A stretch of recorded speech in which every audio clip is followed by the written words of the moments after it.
आप आज यहां बर्फ में खड़े हैं, मगर आप में से किसी को सर्दी नहीं लग रही है।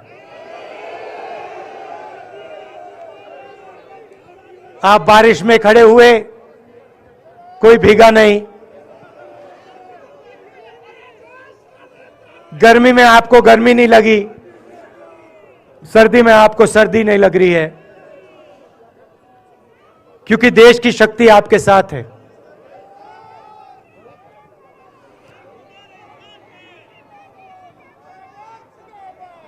प्रियंका की बात मैं सुन रहा था। प्रियंका ने कहा मेरे मैसेज के बारे में, प्रियंका ने कहा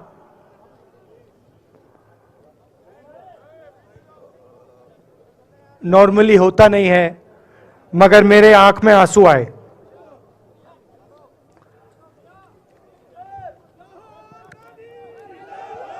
क्योंकि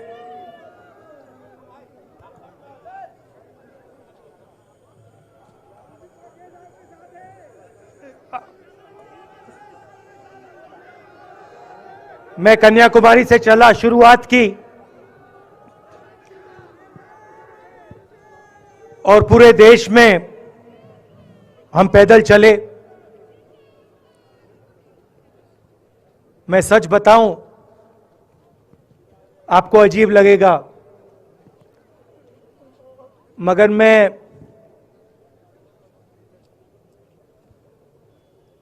बहुत सालों के लिए हर रोज 8-10 किलोमीटर दौड़ता हूं।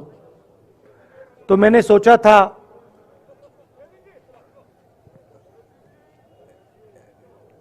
देश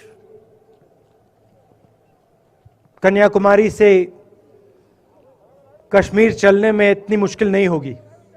मेरे दिल में था कि आसान होगा, फिजिकली मेरे लिए ये मुश्किल काम, मैंने सोचा था मुश्किल काम नहीं होगा। शायद मैं काफी वर्जिश करता हूं, थोड़ा सा अहंकार आ गया, जैसे आ जाता है।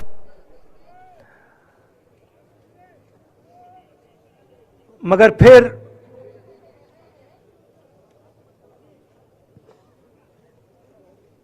बात बदल गई।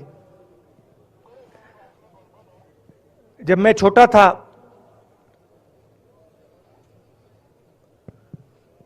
फुटबॉल खेलता था, और कॉलेज में जब मैं फुटबॉल खेल रहा था, एक बार मुझे बहुत जोरों से घुटने में इंजरी हुई थी।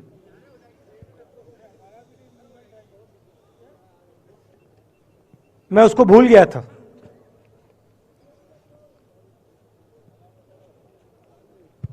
घुटने में दर्द नहीं होता था, भूल गया था उसको, दर्द गायब हो गया था। मगर कन्याकुमारी से 5-7 दिन बाद घुटने में प्रॉब्लम आई, और जबरदस्त प्रॉब्लम आई। पूरा अहंकार उतर गया, और मैं सोचने लगा क्या मैं ये जो 3500 किलोमीटर हैं, क्या मैं इनको चल पाऊंगा या नहीं। तो जो मैंने सोचा था आसान काम होगा, वो काफी मुश्किल हो गया। मगर फिर मैंने किसी ना किसी तरीके से ये काम पूरा कर दिया। बहुत कुछ सीखने को मिला, बहुत कुछ सीखने को मिला।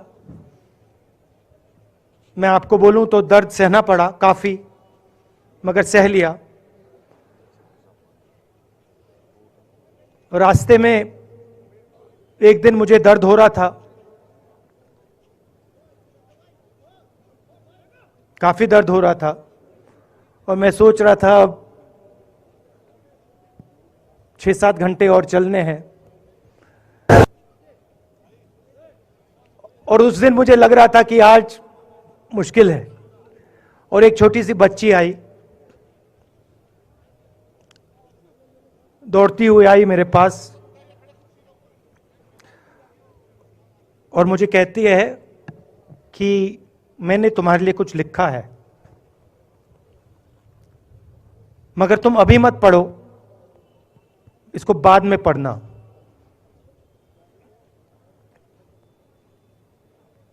और फिर वो मुझे गले लग के भाग गई। फिर मैंने सोचा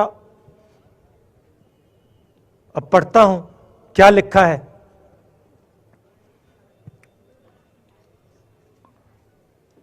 तो उसने लिखा था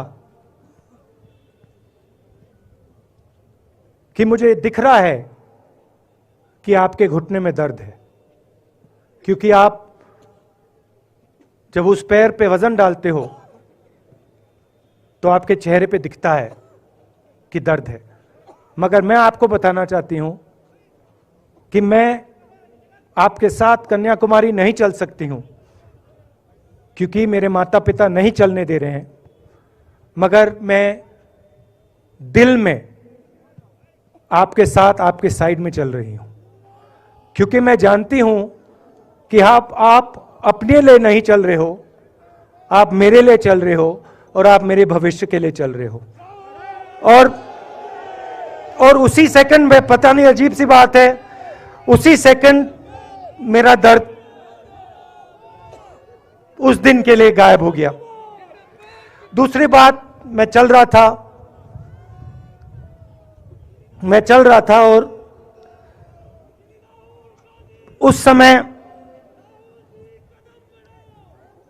उसी समय वहां पे थोड़ी सर्दी बढ़ रही थी। सुबह का समय था और 4 बच्चे आए।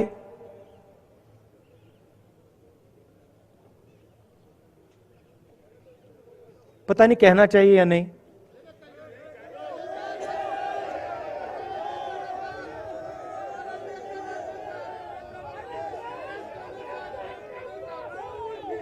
तो कह देता हूं, छोटे से बच्चे थे, भिखारी थे, भीख मांगते थे और मेरे पास आए। कपड़े नहीं थे, मैंने देखा, शायद मजदूरी भी करते थे तो थोड़ी मट्टी थी उन पे। खैर मैं ये चीजें देखता नहीं हूं, तो मैं उनके साथ गले लगा, घुटनों पे गया, ऐसे उनको पकड़ा मैंने, क्योंकि मैं उनकी लेवल पे रहना चाहता था।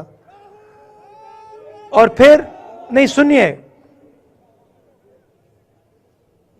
मैं ये बात कहना नहीं चाह रहा था मगर कह दूंगा। तो उनको ठंड लग रही थी, वो कांप रहे थे, शायद उनको खाना नहीं मिला था,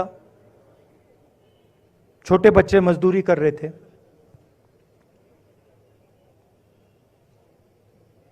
तो मैंने सोचा कि अब अगर ये स्वेटर नहीं पहनते हैं, अगर ये जैकेट नहीं पहन रहे हैं, तो मुझे भी नहीं पहनना चाहिए। मगर मैं झिझका क्यों आपको बताना चाहता हूं, मैं झिझका क्यों आपको बताना चाहता हूं।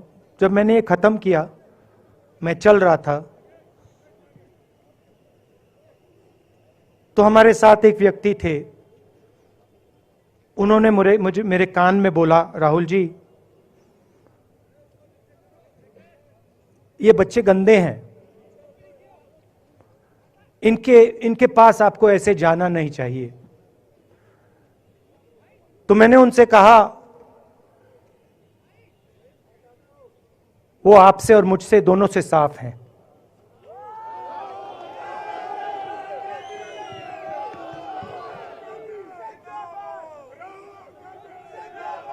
तो देश में कभी कभी यह विचारधारा दिखाई दे जाती है, दूसरी बात आपको बता देता हूं, शायद लोगों को अच्छी ना लगे।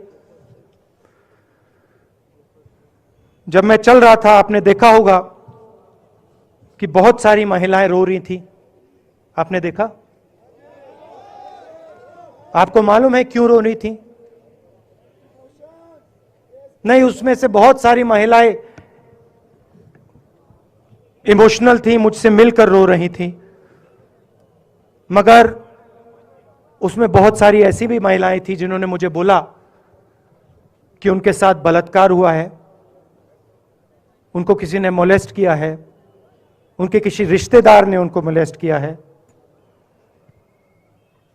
और जब मैं उनसे बोलता था, बहन मैं पुलिस को बताऊं, तो मुझे कहती थी, राहुल जी पुलिस को मत बताइए, हम चाहते हैं कि आपको यह बात मालूम हो, मगर पुलिस को मत बताइए, हमारा और भी नुकसान हो जाएगा। तो ये हमारी देश की सच्चाई है। ऐसी बहुत सारी और मैं कहानियां आपको बता सकता हूं।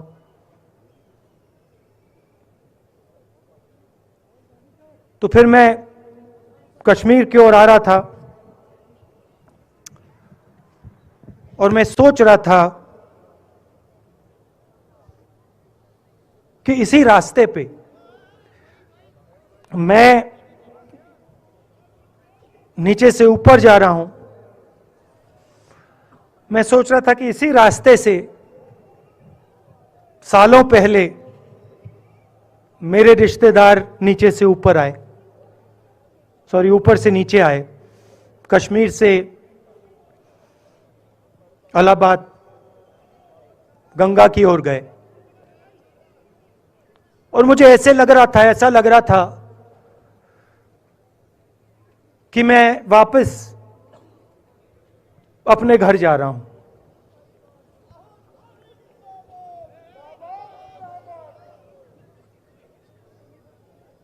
घर मेरे लिए, जब से मैं छोटा था, मैं सरकारी घरों में रहा हूं, मेरा अपना घर नहीं है। तो मेरे लिए घर, जिसको जो स्ट्रक्चर होता है, उसको मैंने कभी घर नहीं माना। वो मेरे लिए, मैं कहीं भी रह लूं, वो एक इमारत होती है, वो घर नहीं होता है। घर मेरे लिए एक सोच है, एक जीने का तरीका है, एक सोचने का तरीका है।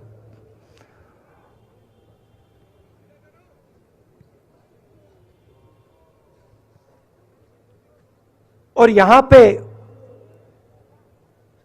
जिस चीज को आप कश्मीरियत कहते हो, उसको मैं अपना घर मानता हूं।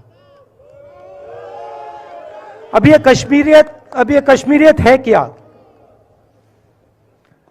ये जो शिव जी की सोच है एक तरफ,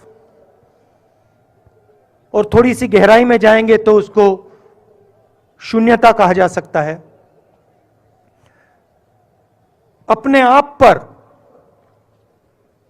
अपने अहंकार पर, अपने विचारों पर आक्रमण करना। और दूसरी तरफ इस्लाम में, जिसको शून्यता यहां कहा जाता है, वहां फना कहा जाता है। सोच वही है। इस्लाम में फना का मतलब अपने ऊपर आक्रमण, अपनी सोच पर आक्रमण, जो हम अपना किला बना देते हैं कि मैं ये हूं, मेरे पास ये है, मेरे पास ये ज्ञान है, मेरे पास ये घर है। उसी किले पर आक्रमण करना, वही है शून्यता, वही है फना। और इस धरती पे ये दो जो विचारधाराएं हैं,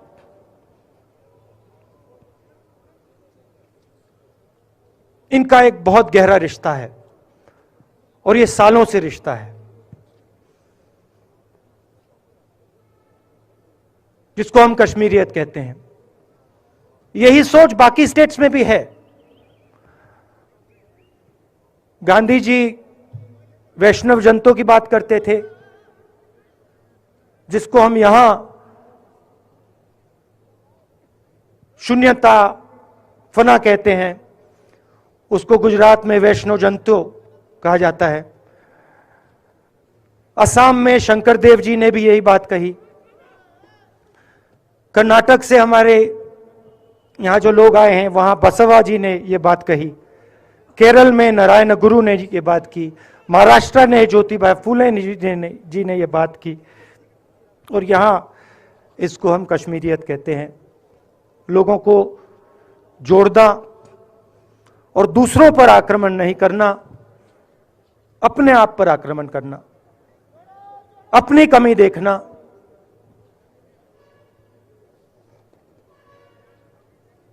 मैंने आपको कहा कि मेरा परिवार कश्मीर से गंगा की ओर गया था। इलाहाबाद संगम के बिल्कुल किनारे वहां पास में हमारा घर है।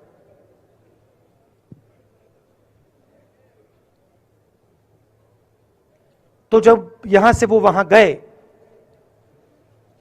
उन्होंने कश्मीरियत की जो सोच थी उसको गंगा में डाला था।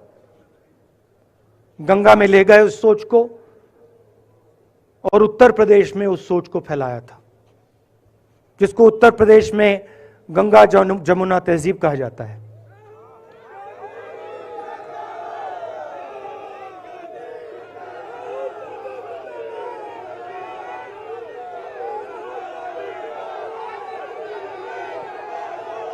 तो उन्होंने, मेरे परिवार ने छोटा सा काम, कोई बड़ा काम नहीं किया। जो आपने उनको सिखाया, जो जम्मू कश्मीर के लोगों ने उनको सिखाया, लद्दाख के लोगों ने सिखाया, क्योंकि उसमें बौद्ध धर्म भी है, उनके पास भी वही सोच, शून्यता की सोच उधर भी है। वो उसको ले गए और उस विचारधारा को, सोच को गंगा में उन्होंने रखा। तो मैं ये सोच रहा था, जब यहां आ रहा था, पैदल चल रहा था, और मुझे सिक्योरिटी वालों ने कहा था कि देखिए, आप पूरे हिंदुस्तान में चल सकते हो, जम्मू में भी चल सकते हो, मगर आखिरी जो 4 दिन हैं कश्मीर में, आपको गाड़ी से जाना चाहिए।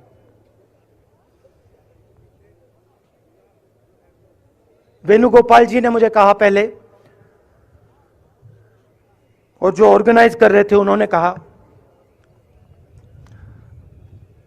3-4 दिन पहले एडमिनिस्ट्रेशन ने कहा कि देखिए, शायद डराने के लिए, कि देखिए अगर आप पैदल चलेंगे तो आपके ऊपर ग्रेनेड फेंका जाएगा।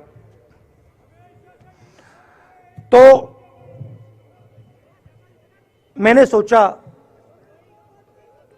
नहीं सुनिए, मैंने सोचा कि ऐसे करते हैं, मैं अपने घर वापस जा रहा हूं, 4 दिन पैदल चलूंगा, अपने घर के जो लोग हैं उनके बीच में चलूंगा। और मैंने सोचा कि जो मुझसे नफरत करते हैं उनको क्यों ना मैं एक मौका दूं। कि मेरी सफेद शर्ट का रंग बदल दें, लाल कर दें।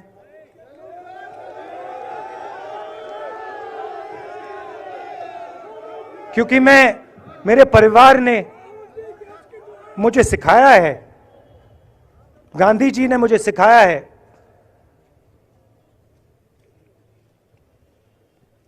कि अगर जीना है तो डरे बिना जीना है, नहीं तो जीना नहीं है। तो मैंने मौका दिया, मैंने कहा मैं 4 दिन चलूंगा, बदल दो टी शर्ट का रंग, लाल कर दो, देखी जाएगी। मगर जो मैंने सोचा था वही हुआ। जम्मू कश्मीर के लोगों ने मुझे हैंड ग्रेनेड नहीं दिया, अपने दिल खोलकर प्यार दिया, गले लगे।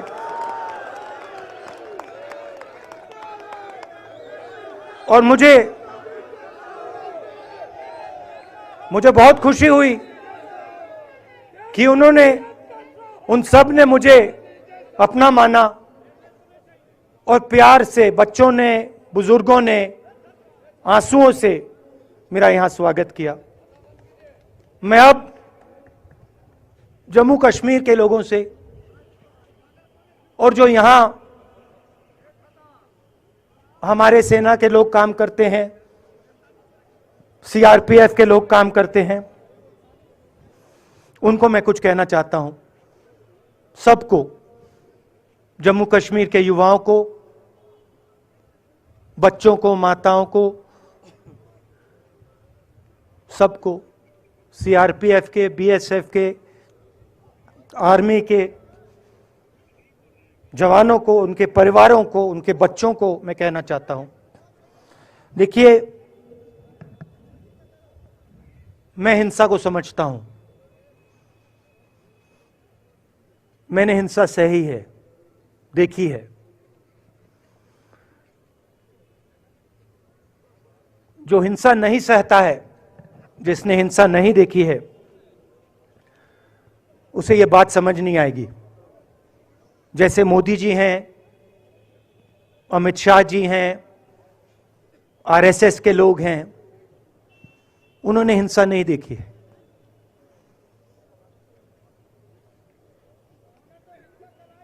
डरते हैं, नहीं डरते हैं, देखिए डरते हैं।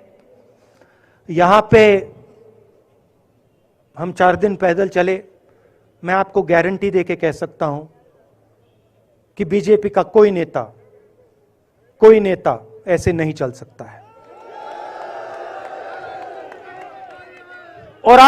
और इसलिए नहीं क्योंकि जम्मू कश्मीर के लोग, इसलिए नहीं क्योंकि जम्मू कश्मीर के लोग उनको चलने नहीं देंगे, इसलिए क्योंकि वो डरते हैं। खैर, मैं अपने जम्मू कश्मीर के लोगों को, युवाओं को, बुजुर्गों को और आर्मी के लोगों को, सीआरपीएफ, बीएसएफ लोगों को थोड़ा सा बताना चाहता हूं। देखिए, मैं जब 14 साल का था, स्कूल में था, सुबह ज्योग्राफी की क्लास में था, मैं पढ़ रहा था, सामने बैठा था और मेरी एक टीचर आई, अंदर आई और उसने कहा, राहुल तुम्हें प्रिंसिपल बुला रहा है। मैं बदमाश था, बहुत बदमाश था जब छोटा था। बहन से पूछ सकते हो क्या क्या करता था मैं, अभी भी करता हूं।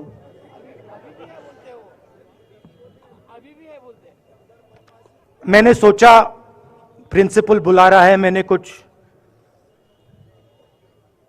गलती की होगी, अब मार पिटेगी। वहां पे केनिंग होती थी, मैंने सोचा था अब केनिंग होगी मेरी। मगर जब मैं चल रहा था, जिस टीचर ने मुझे बुलाया, उसको देखकर मुझे कुछ अजीब सा लगा। और जब मैं प्रिंसिपल के ऑफिस पहुंचा तो प्रिंसिपल ने कहा, राहुल तुम्हारे घर से फोन कॉल है।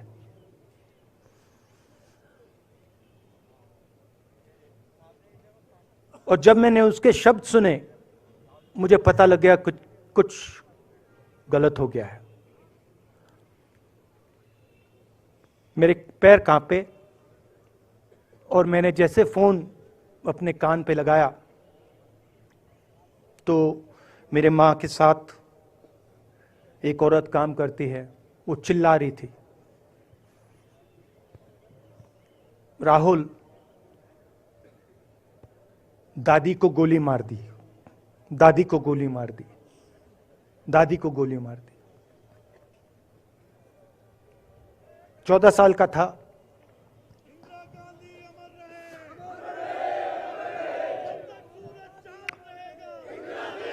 देखिए, ये जो मैं कह रहा हूं, ये जो मैं कह रहा हूं, ये जो मैं अभी कह रहा हूं, ये बात प्रधानमंत्री को नहीं समझ आएगी, ये बात अमित शाह जी को नहीं समझ आएगी, ये बात डोवल जी को भी नहीं समझ आएगी, मगर ये बात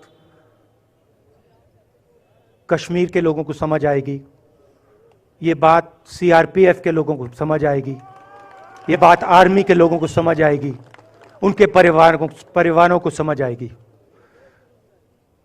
तो उन्होंने मुझे कहा, नाम ओंगमू है उसका, उसने कहा दादी को गोली लग गई, दादी को गोली लग गई। और फिर मुझे गाड़ी में वापस ले गए, प्रियंका को मैंने स्कूल से उठाया, मैं वापस गए।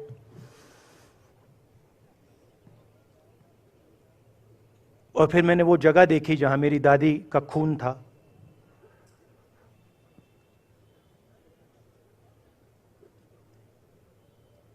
पापा आए, मां आई, मां बिल्कुल हिल गई थी, बोल नहीं पा रही थी।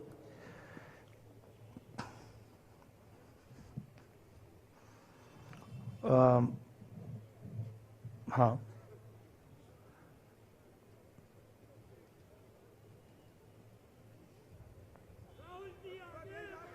फिर क्या हुआ? तो जब जो हम लोग हैं जिन्होंने हिंसा देखी है,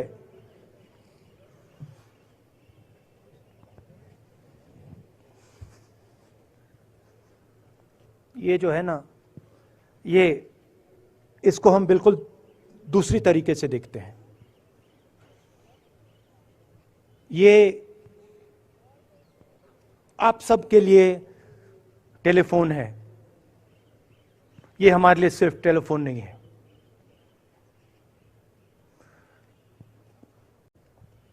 उसके बाद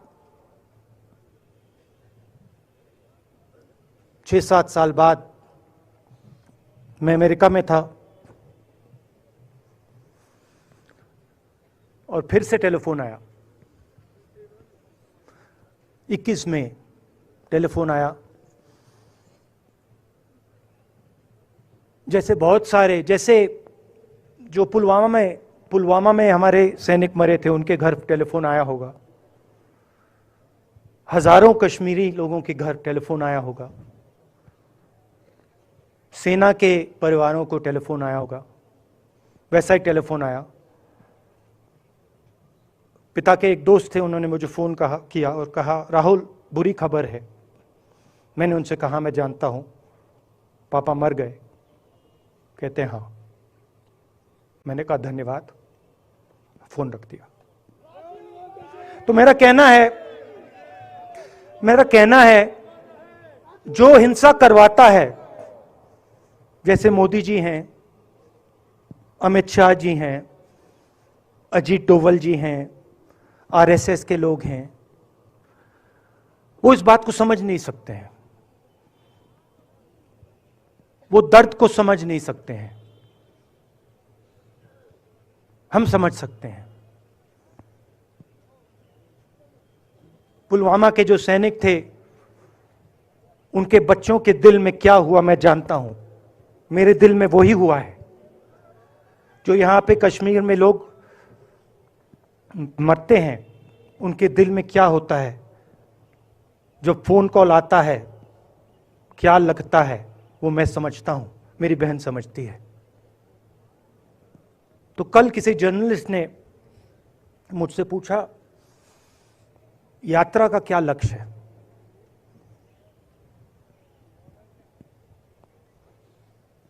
कहा कि यात्रा क्या अचीव करना चाहती है, जम्मू कश्मीर में क्या अचीव करना चाहती है।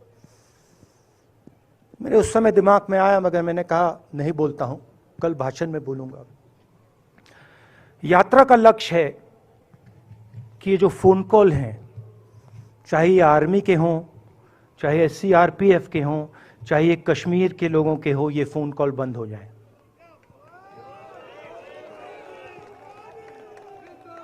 कि ये फोन कॉल किसी बच्चे को, किसी मां को, किसी बेटे को ना लेना पड़े। मेरा लक्ष्य ये जो फोन कॉल हैं इनको बंद करने का है। अब देखिए, बीजेपी आरएसएस के लोग आक्रमण किस चीज पे कर रहे हैं। मुझे गाली देते हैं, मैं उनका धन्यवाद करता हूं, क्योंकि मैंने आपको शून्यता की बात की, शिव की बात की, उसको मैं समझता हूं और मैं दिल से उनका धन्यवाद करता हूं कि जितना भी वो मेरे ऊपर प्रेशर डालें, जितनी भी गाली लगाएं, जो भी वो करें, उससे मैं सिर्फ सीखता हूं। तो मैं एक प्रकार से उनका धन्यवाद करता हूं। मगर जो मैंने आपको बात बोली पहले, चाहे वो कश्मीरियत है, चाहे वो वैष्णो जंतो है, चाहे वो शंकर देव जी हैं, बसवा हैं, नारायण गुरु हैं, तिरुवल्लुवर हैं जो तमिलनाडु के बड़े पोएट हैं, फूले जी हैं, और जो कश्मीरियत हैं, ये इस विचारधारा पे आक्रमण कर रहे हैं। और ये जो विचारधाराएं हैं, ये इस देश की नींव है, इस देश की फाउंडेशन है। और आपने जो किया, जो यात्रियों ने किया, हम सब ने किया, इस विचारधारा की रक्षा के लिए किया है। मैंने ये काम अपने लिए नहीं किया, मैं ऐसा काम अपने लिए कभी कर ही नहीं सकता हूं। मैंने ये काम हमारे कांग्रेसी मित्रों को ये अच्छा ना लगे, मगर मैंने ये काम कांग्रेस पार्टी के लिए भी नहीं किया है। मैंने ये काम, और हम सब ने ये काम हिंदुस्तान की जनता के लिए किया है। और हमारी कोशिश है कि जो विचारधारा इस देश की नींव को तोड़ने की कोशिश कर रही है, जो विचारधारा इस देश की नींव को तोड़ने की कोशिश कर रही है, उसके खिलाफ हम खड़े हों, मिलकर खड़े हों, नफरत से नहीं, क्योंकि वो हमारा तरीका नहीं है, मोहब्बत से खड़े हों। मैं जानता हूं कि अगर हम मोहब्बत से खड़े होंगे, प्यार से बात रखेंगे, तो हमें सफलता मिलेगी। और उनकी जो विचारधारा है, उसको हम सिर्फ हराएंगे नहीं, मगर उस विचारधारा को हम उनके दिलों से निकाल देंगे। तो आपने, देश की जनता ने हमारा समर्थन किया। हमारी कोशिश है कि हमें, बीजेपी ने एक जीने का तरीका, राजनीतिक तरीका दिखाया है। हमारी कोशिश है कि हम एक और तरीका, जो हिंदुस्तान का तरीका है, मोहब्बत का तरीका है, वो हम देश को दिखाएं। हम देश को याद दिलाएं कि हिंदुस्तान मोहब्बत का देश है, इज्जत का देश है, भाईचारे का देश। तो हमने जो कहा था, छोटा सा कदम लिया है, बड़ा कदम नहीं है। नफरत के बाजार में मोहब्बत की दुकान खोलने की कोशिश की। धन्यवाद। जय हिंद।